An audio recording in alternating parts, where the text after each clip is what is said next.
Every narcissistic abuse survivor carries one regret. Not love, not effort, not loyalty. Time. Years you can never reclaim. Not months, years. Sometimes decades. The years you should have been building yourself. Instead, you were surviving someone else. And that regret doesn't fade. It sharpens. People say, at least you loved. At least you tried. But that's not the loss.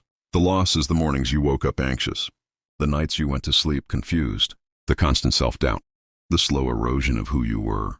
You didn't just lose a relationship. You lost time, identity, and momentum. Golden years turned into survival years. You didn't stay because you were weak. You stayed because the manipulation was precise. They didn't show cruelty first. They showed a dream.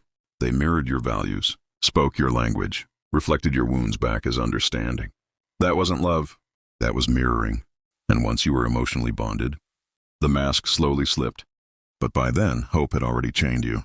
You stayed because you believed they would change. You believed love could heal them, that loyalty would be rewarded, that patience would unlock the real version of them. But here's the hard truth. There was never another version. The mask was the lie. The cruelty was the truth. And accepting that means accepting something unbearable, that you invested years in someone who never existed. Let's talk about what you really lost. Opportunities you missed because you were exhausted. Relationships you lost because they isolated you. Dreams you abandoned because they convinced you were incapable. They didn't just drain your emotions. They hijacked your future. You weren't building a life. You were managing chaos. And chaos is expensive. The deepest pain isn't what they did. It's knowing you ignored the signs, defended the behavior, explained away the cruelty, because seeing the truth earlier would have meant walking away and admitting the years already spent were gone.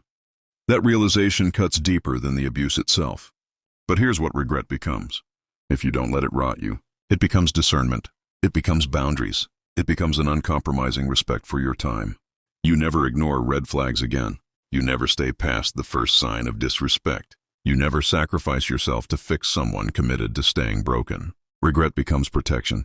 Those years are gone, but your future is guarded. You don't waste time anymore. You don't beg for clarity. You don't confuse potential with reality. Never again. Not because you're bitter, but because you're awake. And once you understand the cost of misplaced loyalty, you never pay it twice. Those years are gone, but your future is guarded. You don't waste time anymore. You don't beg for clarity. You don't confuse potential with reality. Never again. Not because you're bitter, but because you're awake. And once you understand the cost of misplaced loyalty, you never pay it twice. Every narcissistic abuse survivor carries one regret, but we also carry wisdom forged in loss. And this time, our time belongs to us.